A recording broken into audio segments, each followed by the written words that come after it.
Hello, hello, hello. I'm Sporty G for Blazer Radio. Here with Justin Credible, Jucorey Barrett, and Jucorey Barrett, and we are the Sporty Thieves, here to steal the show. How you gentlemen doing this afternoon? I'm doing pretty good. And yourself? Pretty good, pretty good, pretty good. It's a great week to be a Cowboy fan. It is, true indeed. Well, I mean, I guess if you're a Cowboys fan. Yes, that we are indeed. So today, with our show, we intend to cover, of course, the Dallas Cowboys. We'll also talk about some more news and notes going on around the league. We will touch on college athletics, and we'll also discuss a little bit of the NBA. Opening up today, we will talk about the Cowboys, of course, and our star quarterback, Tony Romo, and the injury concerns regarding his back as well as the rest of the team. Obviously, you guys watched the game this past Monday. Of course, wouldn't miss it. Did. You being a Giants fan, I guess you enjoyed it. You being a Cowboy fan, you were just as sick as I was. I thoroughly enjoyed the game. I was very happy with their performance and everything at it. I'm glad you're entertained. It was a long game, however, for guys on my side. It is definitely it was definitely interesting just being a football fan. Being a Cowboy fan, it was depressing. Being a football fan, it was interesting. Obviously, the biggest news coming out of the game was Tony Romo and the back injury that he sustained. And having to sit out this past game and watch Brandon Whedon play, it's obviously a catastrophic injury. And going forward, we will need Tony Romo to have any sort of success. I agree. Him being out is definitely going to hurt the Cowboys because everyone in the league knows that that's their man, and they're going to stack blitzes on Whedon, and they know that they're going to force him to throw it, which he did, and threw interceptions.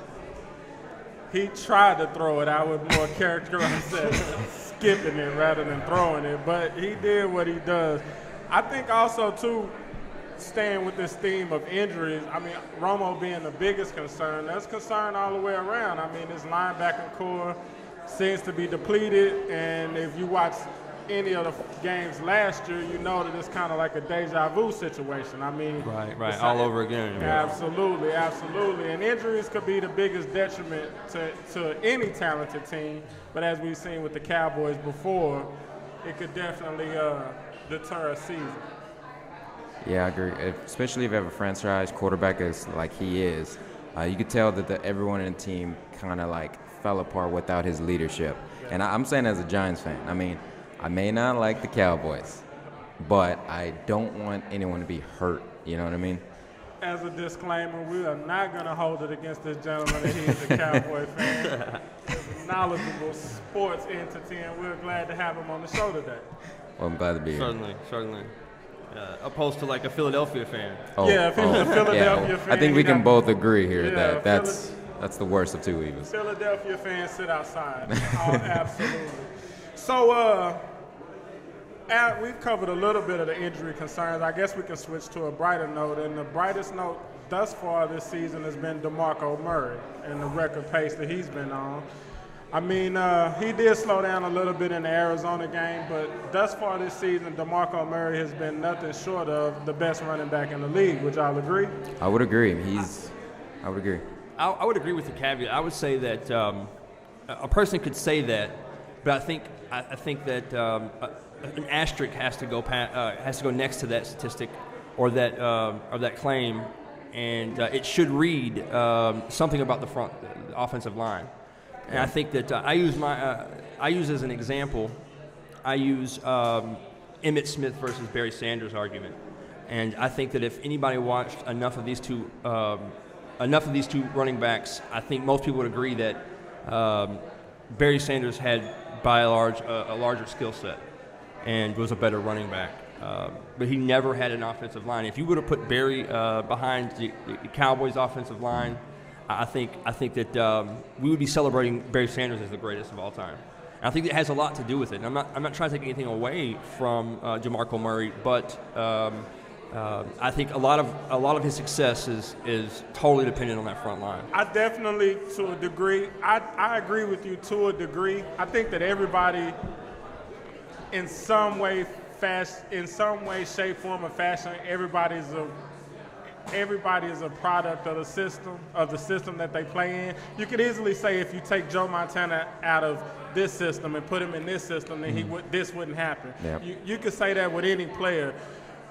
The fact of the matter is the cards have to work in your favor. And right now, I mean, DeMarco Murray's been in the league for a few years.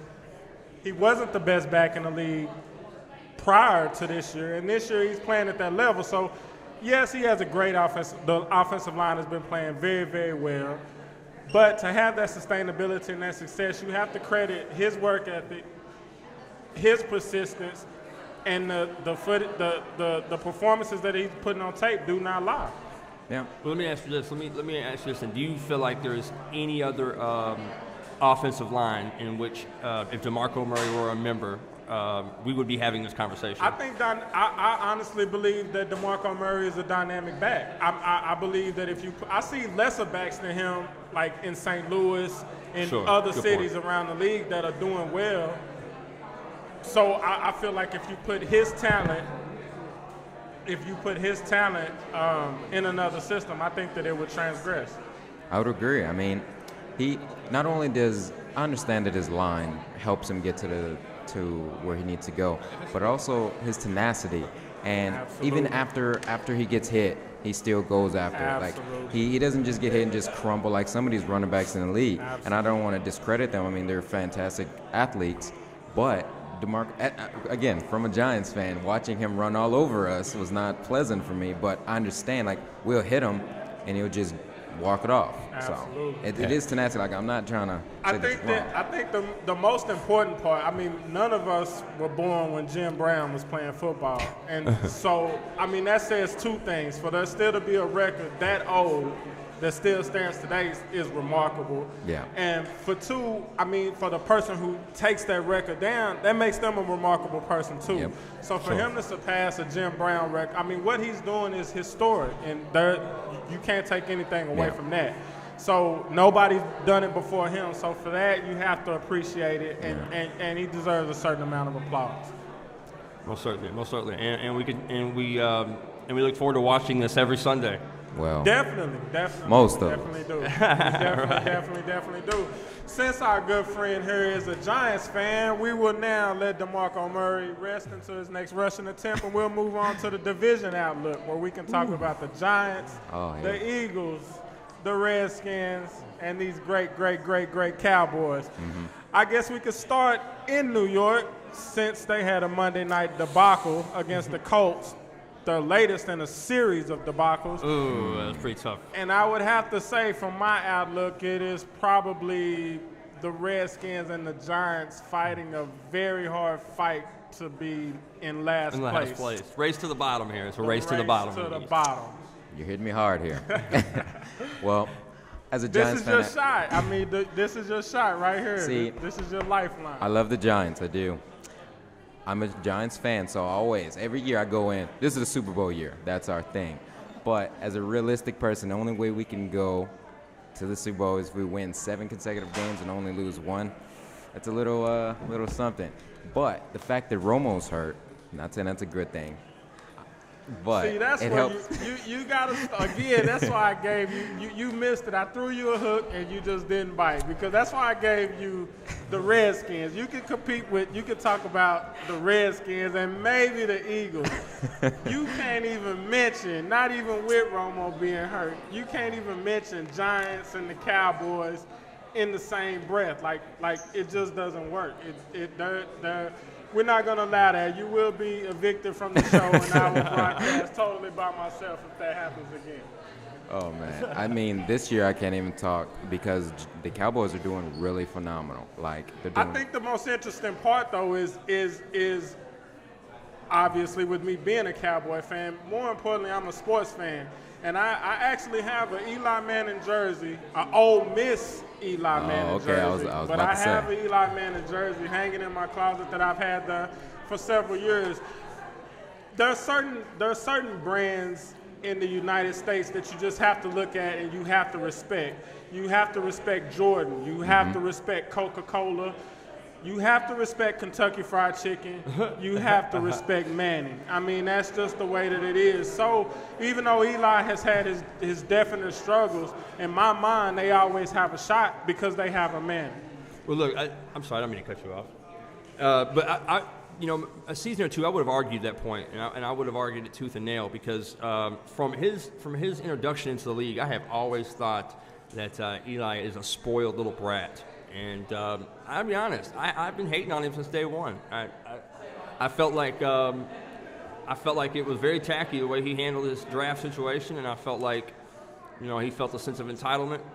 And I've been bitter about that. I'm not going to lie. And so I hold that against him to this day. But over the last few seasons, I've been gaining more and more respect just for his sheer athleticism.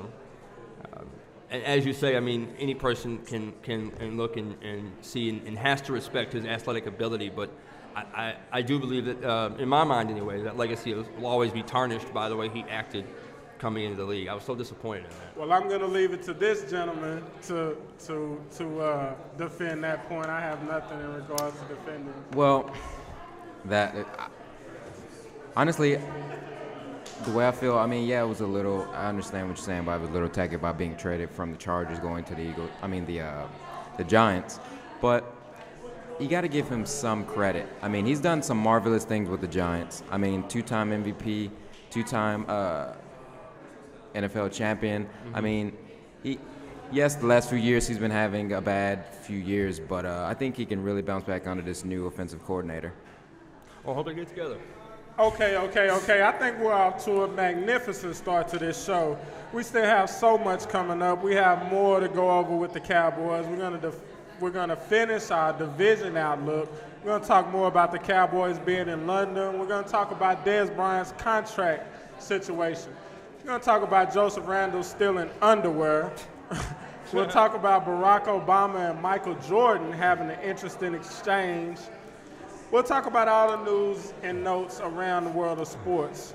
We are the Sporty Thieves. I am Sporty G. Just incredible. And Jucorey Barrett. And we are glad that you are tuned in and listening. Going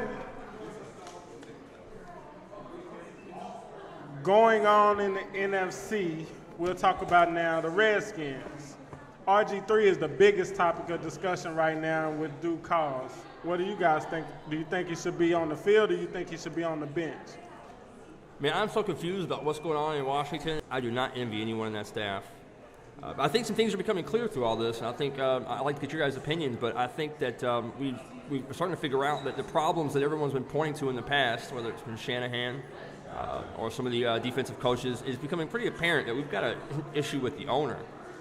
It's becoming pretty apparent. This guy is not good. Is not a good look for the team. I absolutely agree. Yeah, I agree. I mean, everything that's like happening with the Redskins is like, it's one thing after another. 1 minute they're like all over Cousins or RG3. They need to understand they have to be consistency and have to grow as a team. They always have to be on the same page. That's what you grow as a team. I mean, you can't be successful as a team if you don't work as a team. So I think you just said I totally agree 1,000%. And the best word that you could say is consistency. There's no consistency in Washington except for losing consistency. And I'm fine with that. Nobody's interested in that. So we will let the Washington Redskins be the Washington Redskins. This is Blazer Radio. Coming to you live and direct from the J Hall. We appreciate everybody in attendance and everybody listening at home. And we'd like to bring everyone's attention to the news of the hour and try to figure out what's going on here in the league. Okay, guys, thank you for listening to Blazer Radio. We're going to take a little break and we'll be right back. This is Blazer Radio, broadcasting live from J Hall. I am Sporty G. Just incredible. And Jucorey Barrett. And we are the Sporty Thieves. Live and direct. So we'll now continue with this broadcast and wrap up our NFC East review. I guess it can't be a preview. They already started. So we'll wrap up the NFC East mid-season review with the hated, despicable, hate to even say the name, Philadelphia Eagles. Boo. Loud chorus of boos. Thank you for all the boos. They booed Santa Claus. They threw snowballs at Santa Claus. With batteries inside the snowballs, mind you, with batteries. This doesn't happen in the worst areas of Calcutta. I don't understand how this happens right here in America, but I guess it has to happen there. I would honestly say it would be my vote that if there wasn't a such thing as Philly cheesesteaks, there should just be no Philly out of. But they did have cheesesteaks and they do have Rockies, so we'll keep them around, I guess. If on that merit alone, that's all we'll give them. Yeah, definitely. But to the stinking football team, what do you guys have? What insight do we have? Mark Sanchez is your starting quarterback, Eagles fan. This is and you know, I'll be honest, this is the one person on the Phillies roster who I am pulling for. I feel like Sanchez got such a rough deal in New York, and I really believe in this guy. I think he's a true talent, and I hope that he does have a level of success that he was poised for in New York. I hope they don't make the same mistakes in Philly. Will they? Probably. I hope not, though. I agree. And Mark Sanchez, when he was in the Jets, I could kind of feel for him, like running into someone and then fumbling and then throwing picks. I can understand. But the Jets kind of did him bad, and he never really had anything to begin with. And you put a quarterback in a desperate situation, I mean, of course he's going to make mistakes. But now that he's in the Eagles, he's looking pretty good. I mean, Nick Foles, after last year, he had that spectacular game where everyone was like, you know what, I'm going to jump on his bandwagon. But I mean, he's not horrible. People forget that he is a premier, like he can show up. So, I mean, as much as I hate to say it, and trust me, I hate to say it. And we believe you. It's really going to be a tough, like towards the ending of the season, it's going to be really difficult to see who's going to pull out first between the Cowboys and the Eagles. I am glad that you are both members of the Mark Sanchez support group. I, however, am not. I follow this thing called football pretty close. When Sanchez came out of USC, his coach at the time, Pete Carroll, told him, don't go to the league yet, wait another year. He didn't. He went to New York, he embraced the whole Joe Willie Namath lifestyle before he even took his first professional snap. Just like you said with the system thing earlier with DeMarco Murray, if you take Peyton Manning, you put Peyton Manning as a New York Jet, I believe the Jets would do exceptionally well. With seeing as how Mark Sanchez was able to make it to an NFC Championship game, we're probably talking about a Super Bowl team. Probably. Regardless, had Mark Sanchez prepared himself week to week to play the game, had he had a progression like normal quarterbacks do when you're a starter in this league, he would still be a Jet, and the Jets would be a better team. Mark Sanchez's fall in New York was totally the fault of Mark Sanchez, in my opinion. So, how do you grow from that? You get negated to being the backup, you get cut from the team, you get put on another team. I saw his post game. I mean, from my limited experience of a limited dose of Mark Sanchez, he doesn't seem to have grown much, if any. He doesn't seem to be a miraculously better person. He doesn't seem to be a miraculously better quarterback. He is, however, probably playing for a far better offense. With that said, the Eagles will be no better than a 500 team as long as Mark Sanchez is taking the snaps, because he makes 500 decisions. He'll make a couple great throws in the game. He will also throw a couple horrendous interceptions, and there's always a chance for a butt fumble. So the Eagles are a second-place team with a third-rate quarterback. Go Cowboys. Great analysis. I agree. You know what? I can support that in many ways. And I hope it does come down to the Eagles. I hope it does come down to the Eagles and Cowboys. Nothing would please me more, except for maybe taking the Giants out from the same game. But bring on the Eagles. I would like to offer one disclaimer, though. Everything that I just said, I would ship Brandon Whedon and 2 boxes of Subway cookies for Mark Sanchez in a heartbeat. Oh, there we go. There we go. Horrible. Don't get it twisted. That was my point. I mean, I understand that y'all are both like quarterbacks are out, and that's fine. But if I had to choose between Whedon and Sanchez, I'm sorry, I'm gonna have to go with Sanchez. If I had to choose between Whedon and Whedon, I wouldn't make a choice. I would take neither. I'd take 0. Okay, so that wraps up the NFC East. We're all in agreement that the Cowboys are the best. Well, Giants are the worst, and everything else falls somewhere in between. So now we will move on to sports pop culture segment of the show, and we will start that off with our great friend, Joseph Five Finger Randall. Oh man, this dude here. What can be said? I think the verdict's in now. I think what we feared the most about Des Bryant, what we hoped wasn't the case, we find is the case with Randall. I mean, if these people are being paid millions, right? They're getting paid millions and millions of dollars. Why would you want? I can't comprehend why would you want to steal it. He could buy it 10 times over, and not that I'm condoning the act of stealing, but the things that he stole were like things that just.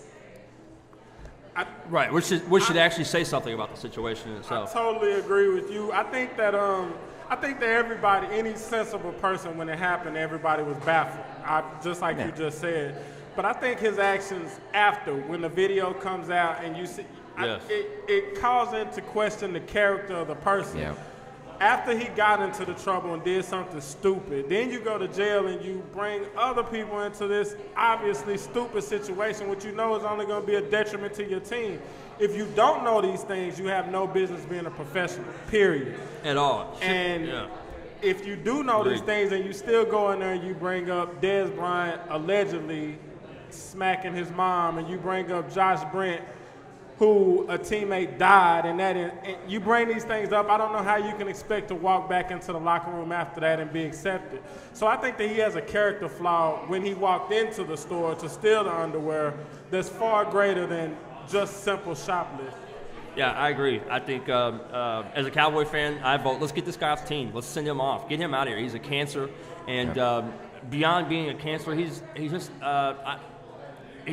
an idiot. Look at the way this man asked the booking agent that for a massage and offered to pay her $100. So just take into account where this individual is at, what his mindset is at, and how much benefit can he be to any team with that type of attitude or approach on life. And to your point, with the scrutiny that the NFL is under with all these other miscellaneous incidents, right? With something this stupid, it would seem like this would be the perfect guy to make an example out. Not to mention that he's not that good. I mean, he hasn't made that great an impact during his entire NFL tenure, much less this year alone. I mean, I agree 100%. Like, he shouldn't. If when you're an athlete, it's bigger than what you are. You're a brand. You're that team's practically a brand, and you have to represent that. Everything that you do and everything that you say, you have to understand that, and he just doesn't understand that. He didn't take into consideration about the ramifications of his actions. Okay, well, we're all in total agreement. Joseph Five Finger Randall should steal a new profession. Definitely. So moving along in the world of sports and pop culture, we'll go from somebody insignificant like Joseph Randall to two people who are at very least very significant. We'll talk about President Barack Obama getting into a little tiff with Michael Jordan. You guys heard about that? Yeah. I'm just becoming aware of it. What a bizarre story. In case you haven't heard, Michael Jordan allegedly made an off-the-cuff comment about Barack Obama's golf not being a good golfer. Barack was President Obama, was told about the comment, and his reply was, "If I golf twice a day, every day, I would probably be a much better golfer, and maybe Mr. Jordan should worry about running the Bobcats instead of my own golf game." Obviously, shots fired. Yeah, I a agree. little bit shots fired. But I guess the question begs to differ. Should the president be worried about Michael Jordan and his opinion about golf, or should he be possibly worried about Ebola and ISIS and all these other things that threaten our worldwide safety and security? I mean, it kind of goes both ways because, I mean, it's like, yeah, I can understand the president has a lot of different things to worry about. I mean, it's the president of the United States. So Michael Jordan really should not have, like, picked that fight. I mean, I love Michael Jordan to death, and I think he's good for what he is, but you do understand this is a president. He's not, like, he doesn't play golf every day, but that was, for the president to go by and say it, I can understand he's defending its honor and all that good stuff. But that was kind of harsh about the Bobcats. That was really harsh. I sort of agree with you, but President Obama is the leader of the free world. Michael Jordan is the leader of the mall. Like, I think you would have a greater time finding people that would follow Michael Jordan right now today, a greater following of people for Michael Jordan than you would the president. But I think at the same time, I don't think it's totally fair to just criticize Obama for just making a comment. I mean, to say that he's the president, he doesn't have time to even think about sports or other people's opinions. I can't find myself agreeing with that. This man should have an opinion, and he should defend himself and his policies. He doesn't owe anything to Michael to be doing that, but I think it's important that the president has some recreation in his life. He should be up on sports. I half-heartedly agree with you, and it's because the level of scrutiny that you're under being the president of the United States. I'm not saying that he should not be able to comment about this, but because he's the president and because he's under that scrutiny and because he chooses not to respond to so much, there's so many issues, the issues in Ferguson, there's so many issues that happen that he chooses not to pay any attention to, that's why people scrutinize. Okay, all he said was something off the cuff about your golf game, and it got you all riled up. But we out here in Dallas wondering where this Ebola's coming from, and I ain't heard nothing. So there was nothing said politically. It was just a comment on golf. It was strictly incited everything. Strictly, and obviously Barack Obama also said that he's never even golfed with Michael Jordan. So it really got under your skin because y'all never even played. So again, I agree with you. I don't think it's worthy of impeachment.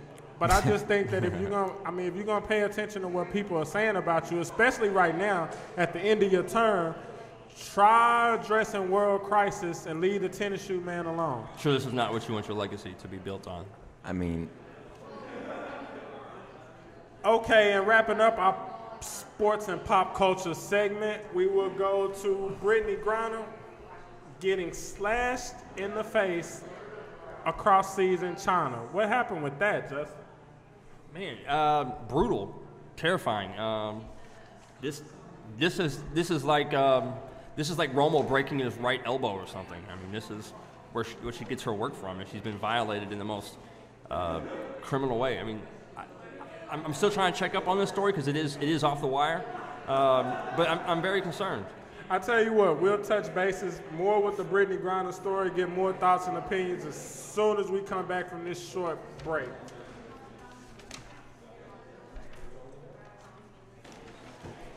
Broadcasting live from the J Hall, this is Blazer Radio. I am your host, Sporty G. Here with Sporty G is Justin Credible and Jucorey Barry. Picking up where we left off, we will now talk more about Brittany Griner. If you don't know, Brittany Griner is a WNBA basketball star from the University of Baylor. And we are reading a report that says that she was slashed by a knife-wielding man leaving an establishment in China. A very, very, very interesting and scary story. It seems the report says that Brittany is okay. She didn't go to the hospital, and I think that they accosted the assailant, but she was definitely in a knife-wielding attack in China. A very, very strange sports story. You know, this story was very bizarre to me at first, but as soon as I read more and understood that this happened in China, I started to understand a little bit more about what's going on, and apparently there is a phenomenon in China of knife-wielding maniacs. It's somewhat of a commonality in the middle class, and I can't be assured what this gentleman's issue was, but he chased these girls all the way onto their bus. The teammates, lucky for her teammates, were there to carry her away and kind of distract the assailant for a moment. And they were able to get away, but he chases them onto a bus and corners them. And I don't know what was communicated. There's not much available in terms of what the motives were, but very wacky, very strange. It says also, Justin, that had she not been wearing a thick coat, that the injuries could have been a lot worse. It's pretty despicable. I mean, these athletes, they go over there to play the game, and they like. I don't understand how people could just take such. Even if you have hatred for someone like that, if to cause physical violence or someone, that's just not right. I think that's also the point where a lot of athletes get a bad rap for being unapproachable. I mean, you never know a person's intentions. Mm-hmm. You don't know if they're coming to ask for an autograph or punch you in the face because you dropped the game-winning touchdown. That's very true. That's very true. And this conversation is usually relegated to actors, entertainers. But you know, it makes sense what you say, because here it is. People have a lot at stake when it comes to their sports teams and their athletes. Somebody might have had money on the game. That, you know, who knows? Maybe the man had money on the game. She didn't take the right jumper, and he freaked out. Who knows? Yeah, but these fans, like, regardless of their reasoning behind it, still, it's just something you shouldn't do. I mean, maybe you're mad at the athlete or whatever, but going to this far of like trying to cause physical harm is not the way to go. It's just, well, I was gonna say rude, but obviously it's gonna be rude, but. It's just stupid. I mean, these athletes didn't deserve it. Like, they go out there to give their best effort, and even if they don't, that's the team's like situation. You don't just take things in your own hand because you don't like the outcome of the game or something like that. So that makes sense to a reasonable person, but my guess is when they found this guy, he probably was clutched up in an alleyway with a copy of Catcher in the Rye clutched to his stomach. The absolute best part of this story is that Brittany and all of her teammates are okay.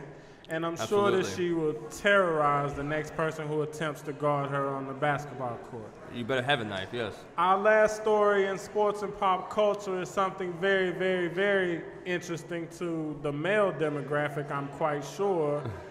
An ex-NFL cheerleader has been indicted for raping a 15-year-old student at the school that she worked at.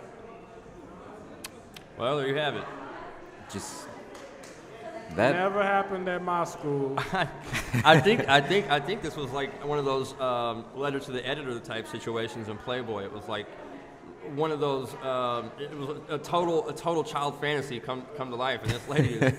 Why did my school not hire any ex-NFL cheerleaders? Like, my teachers were the farthest thing from that, ex-NFL cheerleaders, the farthest. But to this woman, what you did is totally despicable.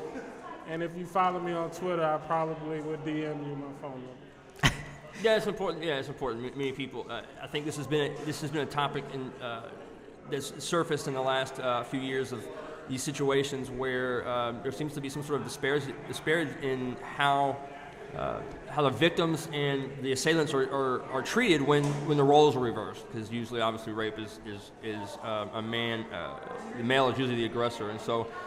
I think now we're coming full circle with this idea that for myself anyways, it's just as wrong, and she's really taken something from this 15-year-old, and changed his life irreparably. He'll never be able to really, take that back. Yeah, I agree. I mean, no matter what, it's going to be like the ramifications of her actions, and the fact that she did that to the kid at his age. Yeah, I get that. People are going to be like, oh, high five, whatever, but it's going to follow. Like, she was a former cheerleader. I mean, she could have done anything in the world she wanted to do. She could have, if she's a cheerleader, I'm pretty sure she's going to be attractive, so she doesn't have to, like, try to spoil the youth. So, I mean, it's a waste of her, like, life and that child's life that she ruined.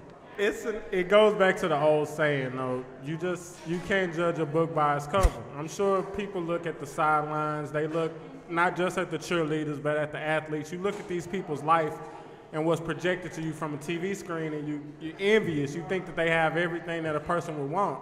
But when you see their insecurities, their problems, their mistakes, as with Joseph Brown, as with everything that we've discussed today with people doing the wrong stuff, it just shows you that they're human, and it's not always what it's cracked up to be. Just because a person may look a certain way, it doesn't mean that their life is enviable or even acceptable. Sometimes, I mean, you could be doing a lot better than that person. So all we can do is hope for the best for the victim, for the cheerleader, and for everybody else involved. Moving along, it is now not only Cowboy season, it is also Dallas Mavericks season around the Metroplex. And we have very, very, very good reasons for optimism. The Mavericks are off to a hot start, and they have one of the deepest teams in the West, and all prognosticators seem to be choosing the Mavericks as one of the top teams in the West, although it's early in the season. You guys' opinions and thoughts? I'm curious about this assessment.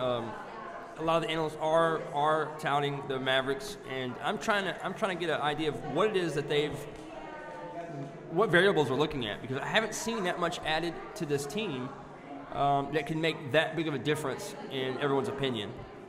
Maybe you guys could help me understand that a little bit. What has gone on here in the offseason that has created such a positive atmosphere in Dallas? Well, I think to start with, a lot of the optimism comes simply from one player, and that's Chandler Parsons. Chandler's a young emerging superstar. He played very well for Houston.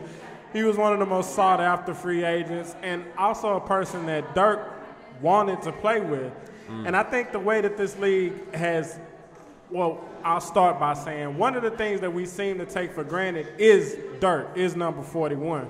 I mean, Dirk is, in our eyes and locally, he's a national treasure. He is a very, very, very special player. He is somebody who is not on the decline. He's somebody that you can still build around. He's somebody that other players in the league still want to play for and still have a great amount of respect for. So when you have that as a foundation, it's easy to put other things around it. And now I've already mentioned Chandler Parsons. They also signed Jameer Nelson in the offseason. A couple other nice little free agent pieces to go back with a solid nucleus that they had before, and a very, very, very solid coach in Rick Carlisle. I mean, I agree. It's the same thing the way San Antonio played last year. Like, they're a good team because they work together. Like, a lot of teams go out with one superstar, and then when he breaks his leg or if he gets hurt, then the team collapses. But now I think that's the biggest difference with the Mavericks had that last year. And this year they're just building on that, and that it's centering around Dirk. Like, he brings in people that want to work together and they want to win. That's why they constantly going back to the playoffs. Mm-hmm. And like you said, Parsons, he's a really good pick, and I think that they can go a long way because of the teamwork and the passing of the ball and the tenacity and the consistency that the Mavericks are playing at. I will say this, that this team does remind me, even in the limited exposure that we've had, it does remind me of the championship run with the depth and with the sheer amount of talent that they do have. Every position seems to be pretty well covered. I'm very optimistic that again, when you have a culture, a winning culture, that's often sustainable. A lot of the worst teams in the league have been bad for a long time, so they have losing cultures, and the Mavericks are the opposite of that. They're highly regarded as a first-class organization from the owner all the way down to the training staff, and this year could be the swing they need to be not only a very good team, but a team on the uprise to being a great team. Yes, yes. I hope so. I hope we're seeing the makings of a dynasty here. Another good thing about is what makes the Mavericks so good right now is the fact that everyone else is kind of falling apart there. I mean, you saw when Kobe come back, they're not doing too great. Russell Westbrook and KD are hurt. I mean, and LeBron's having that's the Mavericks are at tip-top form right now, and everyone else is looking like they got to play catch-up, but the Mavericks aren't going to slow down for them. We'll see. It is a long season. Yeah, I think that you just brought up the elephant in the room. You cannot talk NBA without talking LeBron. You can't. Yep. And one of the biggest, if not the biggest story of the offseason was LeBron going back to Cleveland. The offseason went well. There was a lot of celebration and fanfare, but the season has gotten out to a bit of a rocky start. I think a lot of people thought that the team would perform better. They lost last night in Portland, and they lost big. And LeBron was basically a non-factor in the second half of the ball game. I think it brings forth the question. LeBron left Cleveland the first time because there was so much responsibility, and I don't know exactly how old LeBron was, but he was 23, 24 years old when he left, and he already seemed like he was 30, 31 in Cleveland years because you age in dog years in Cleveland. So the question is, can LeBron now, going back to Cleveland as an older player, leaving the security that he had in Miami, can he elevate this team to being a championship contender, or will it be too much pressure and a similar situation to what it was the first time? Let me address this real quick, because I have I believe that one of the legitimate question is how well will he handle pressure. I still think that LeBron will continue to be tested on that, and I believe that in terms of his skill set is the one thing that he could stand to work on the most. But however, in addressing the season as it stands already,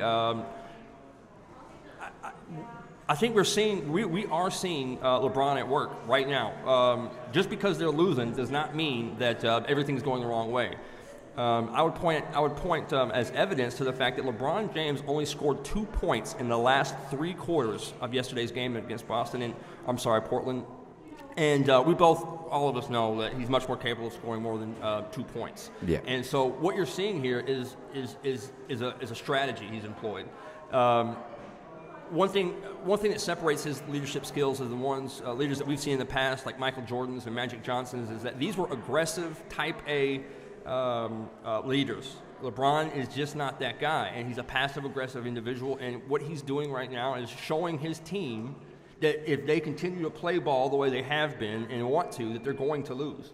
And until he gets this team to understand that to play the way he's going to show them, this point's going to have to be made. So you're going to continue to see them lose until LeBron decides that to make the turnaround. Yeah, that's a really good point. I didn't think about it that way. Well, I mean, it's like you said, he's an older athlete, and he has that. I mean, he's won championships now, so we know that he is a figure that they can respect and lean on. But they do have to understand that they have to, like with the Mavericks, like I was saying, they have to be a team. And just because he doesn't play or he doesn't show up, the team's supposed to support him. That's what teams do. And I honestly, I never liked the fact that he left Cleveland to go pursue other rings, and then he left. It's like you stick with your team. Like look at Kobe. He never left his team. Look at Michael Jordan. He's up until the end. But that's what teamwork is about. That's how you win championships. Win or lose, you're the team. So I agree, and I also agree with Justin. I mean, there's got to be a medium. I think that Kobe takes it a little bit too far. I think Kobe is a ball hog, but also I think that LeBron has to be a little bit more Kobe. He has to, or a lot more like Jordan. LeBron has to become assertive. He's now playing for a younger team. Everybody on the team looks up to him. They look to him to be that leader, and he's just got to assert himself more. I mean, when it's time, you can't score 2 points in the last 2 quarters and be a team leader. Michael Jordan would never have done that, and even if Kobe had to shoot 50 times, he would get more than 2 points. So I totally agree with that point. In order for Cleveland to manifest any of these dreams, it's going to have to come from LeBron being their best player by far. All right. You're listening to Blazers Radio. Students who are interested in participating and joining the radio program should contact the journalism department. Talk to Joanna Cattanach there, and she'll get you set up. Come join us. That's going to take place. We are live and direct here in the J Hall. This is Blazer Radio. I am Just Credible. Welcome back to Blazer Radio. I am your humble host, Sporty G. Here with Sporty G is Just Incredible. And we are now bringing a new co-host, a very energetic, knowledgeable co-host. Why, thank you. Our man, Chris. Everybody give Chris a round of applause. What's up, Chris? Thank you very much. I'm pleasure to be here with Kenny G and Dustin. Wait a minute. Yeah, I don't know. You guys are wrong program, Chris. How do you? Kenny G plays the Jazz. But anyway, we're going to turn his mic off already. He's still a very knowledgeable dude. He's just not very good with names. Oh, sorry. So now we will now spin you around the NFL with a little bit of news and notes. We will start off down in Houston, Texas, where the below average team that calls Texas their home decided today to bench their starting quarterback. Ryan Fitzpatrick will now be holding a clipboard. Ryan Mallett from the University of Arkansas taking snaps under center. Wow. I can't escape the feeling from Houston that they're just in this constant state of crisis management. And it seems like I don't know what's going on over there. Hopefully, because you can explain a little more to me. But why is it that every time they start to talk about the Texans as if they may have a chance, it seems like they fall apart? Coming from H-Town, my few visits down there, I don't think it's the quarterback. I believe it's the offensive line. Cowboys, they were an 8-8, and then as soon as they got their offensive line and their offense together, you started seeing a big change. I think that's all the Houston Texans are lacking. What offensive linemen don't do is throw touchdowns. Neither does Ryan Fitzpatrick. He throws a lot of interceptions. No, but they can do a good job protecting Pistachio. He does that well, though. Houston's problems are deep. I can't necessarily pick out one. They have a lot more than one. But obviously the fan base, the coaching staff, as well as the team thought that a change under center was long overdue. I think one of the biggest points of emphasis is Andre Johnson has been a great Houston. I'm not by any stretch a Houston Texan fan, but Andre Johnson has been a remarkable NFL player and a great Houston Texan. And when one of the flagships of your franchise doesn't even want to play for the franchise anymore due to bad quarterbacking, that should be enough in itself enough to make a change. So kudos to Houston, and let's go Ryan Mallett. Maybe Houston thought that mustache was a big distraction, and they figured they might as well just bench him and start fresh. It was a distraction. There's no question about that. It may have to do with his with. I mean, I saw the mustache coming out of the ear holes of the helmet. I mean, that's a pretty big. Right. That's a pretty big distraction. It might have had something to do with the wind dynamics from him throwing the ball. I mean, I wouldn't discount that fact of the mustache playing from the heart of all Cowboys fans. Stay second, Houston. Stay second. Now, also in the area of Houston, I believe, is where this trial took place. But Adrian Peterson has decided to accept a plea deal. In exchange, he will now get no jail time. He was accused of child abuse for using a switch to discipline his young son. The terms of the plea deal, I believe, call for a charge to be reduced to simple assault, and he hopes to be able to return to his job, which is running back for the Minnesota Vikings soon and get right back to work. What do you guys think? I think he's got a rude awakening. I think he's going to find out real quick that there's not going to be any room on that bench for him. And I know this is crazy, and it goes against so much logic. But come to find out that Minnesota residents have taken a real issue with Adrian Peterson, a gentleman that before this issue or this situation arose was by all accounts a great role model and a model player. So it's strange to see this happen so fast. But I would really like to shift this discussion to the fact that there is some rumors here in Dallas that we could see Adrian Peterson in a Cowboys star before the end of the year. I think that would be a tragic mistake by the Vikings. Yes, it would. My biggest thing about this is you have to be careful in this day and age with everything that's going on in the NFL. You have to be careful to cast judgment. Mm-hmm. And as far as Adrian Peterson being accepted in Minnesota or anywhere else on any other sideline, I don't think that anybody has any cause for concern that Adrian Peterson is going to be a child abuser going forward. Whether or not you agree with the methods that he used to discipline his son, it's common in the South. It's the way that he was raised. It's the way that a lot of people have been raised. I'm not justifying and I'm not saying whether it's right or wrong. I'm just saying that it has now been brought to his attention.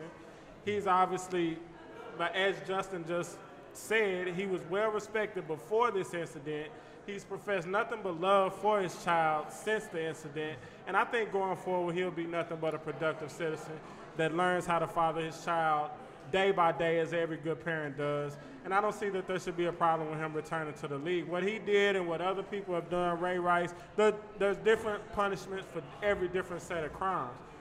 Mm-hmm. With all that being stated, I hope that he does not become a Dallas Cowboy simply because the price tag is far, far, far, far, far too high. I agree. And you can get a similar service for a lot less money.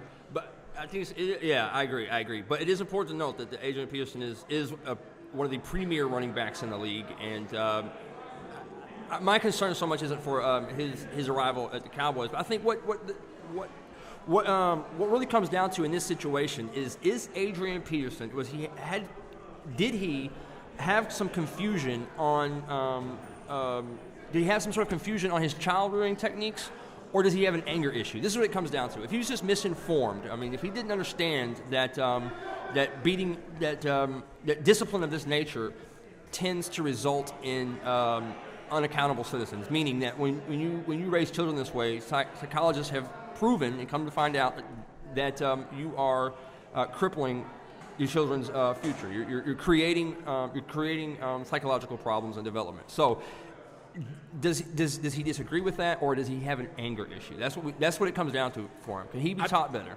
I just think as a society, again, I don't disagree with you, and I'm not at all defending his choice of discipline for his child. What I'm saying is, I noticed myself a story about a woman.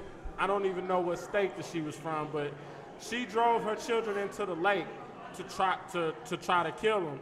Ultimately, it didn't happen, and I think her reasoning was because she didn't want to feed them anymore. Her kids survived this incident, and she's now trying to get her children back. She wants to be a part of their lives again.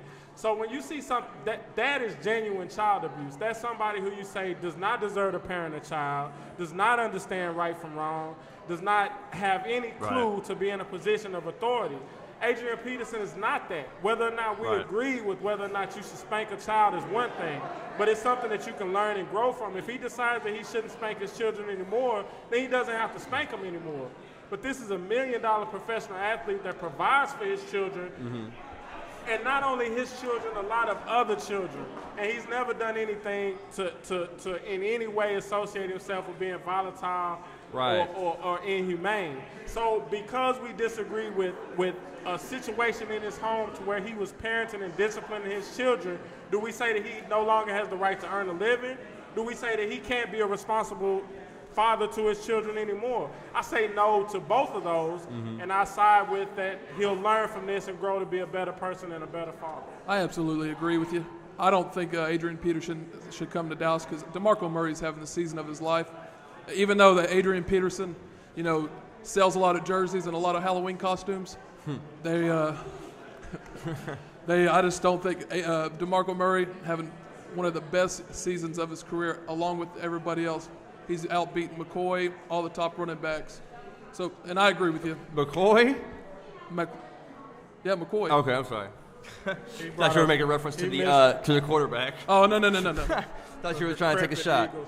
Moving on from Adrian Peterson to another criminal, Ray Rice appeals hearing begins this morning. Okay, so we've only got a few minutes here. I don't think it'll take too long to really tackle this one. So here's the difference. You made a great point just a moment ago in saying that talking about making better decisions moving forward. I don't think that Ray Rice has. I don't think he has this skill set. I think that the difference in criminal intent. I believe that his charges are resulted from a criminal intent, whereas Adrian Peterson, I think, believed he was really trying to do the right thing. I think I totally agree with you yet again, and I think that even if you accidentally knock somebody out in the elevator, you should probably pause before you step over that person and drag them out. Maybe common sense should kick in at some point. So there's definitely a high probability that if you are in an elevator and you make Ray Rice mad, you may end up unconscious. Right, because the last time I accidentally punched someone and knocked them out, I was very specific to not just step over them. I mean, I made sure not to drag them out into the hallway by her. I mean, I definitely can understand you losing control and knocking out a 120-pound woman. But at that point, you should probably call 911 and not drag her around the casino like the Flintstones. You know what? I think he should come back to the NFL because he does have a mean right hook. And that would be basketball. Moving on from Ray Rice, also, in wrapping up this show, it has been a great, great pleasure to talk sports with you gentlemen this afternoon. Yes. All we can hope is that the Cowboys are our Super Bowl champions, the Mavericks are our NBA champions, and the Rangers get a whole new roster. That's what we can hope going forward. Thoughts and opinions? Yeah, I think for most part, all those items we've just slated are have a great potential. I think the Rangers, as bitter as I am right now at John Daniels, I do believe that we've nonetheless still have an opportunity for some new things to happen, and hope that we can revitalize our situation and get us back to our former our past success in the last few seasons, and really prove to people that those 2 years were not a fluke. I think the Mavericks, once again, I'm very excited about this season, and I hope that you guys keep tuning in with us here at Blazers Radio to find out more about these developing stories and opportunities. One thing that we definitely kind of looked over a little bit, there's so much great talent in the state of Texas right now, from the college level all the way. So many great colleges, TCU doing great things, Baylor doing great things, A&M in Texas not so much, but there's so many great things going on around the state, from amateur athletics all the way to the top. It's just a good time to be a Texan, and it's a great thing to embrace. A lot of the athletes that go to our state schools are born and raised around this area. They go and represent our state well, and then they're able to go off and make a lot of money, which also makes our state look good. So, I mean, I just think it's a great time to be a Texan, to embrace being from this state and all the great things that are going on all around. It's just great for everybody. Agreed. There's a lot of life lessons to be learned. A lot of regional excitement. My provincialism is kicking in full throttle here. A lot of exciting stories to follow, great potential. And, of course, what would it be like if we had 4 championship teams in each respective league? I mean, I think that the first time in my life that there's a real conversation about that. Okay, we're going to wrap it up real quick, and we're going to pick some games real quick. We will obviously start out with the most important game of the weekend, being played across the pond in London City, your Dallas Cowboys versus the Jacksonville Jaguars. Who are like 1-9, I believe. Dallas, no question. Well, I guess I'll take Dallas too. Thursday night football, we have the Cleveland Browns versus the Cincinnati Bengals in Cincinnati. I think Cincinnati will win. Being in Cincinnati, I'm going to give it to the Browns. I'll go with Andy Dalton, the great TCU Horned Frog, and his Cincinnati Bengals. We have Kansas City Chiefs playing at Buffalo Bills. Kansas City, no doubt. I'm going to go Buffalo. I'm going to go Buffalo on this one. I am going Buffalo, strangely, there too. Miami Dolphins at Detroit Lions. Oh, Miami, no doubt. I pick whoever plays Detroit weekend, I will continue to pick them over. I will take Miami also. They're playing great football. San Francisco 49ers at New Orleans Saints. Ooh, San Fran, no doubt. Yeah, I don't think New Orleans has got anything for San Francisco. New Orleans is turning it around, and that dome is a hard place to play. I'll go Saints. They're flooded out. Tennessee Titans at Baltimore Ravens. I'd have to go with Baltimore on this one. Yeah, I'm going to agree. I think the Ravens has got this pretty much Definitely Baltimore. Pittsburgh Steelers at Rex Ryan and the New York Jets. I'll go Pittsburgh. It's hard to say Jets, and Roethlisberger is on fire. Yeah, Rex is on his way out. We will go with Pittsburgh. Atlanta Falcons at Tampa Bay. For more on Blazer Radio, visit us on YouTube, Facebook, and Twitter, NLC Journalism.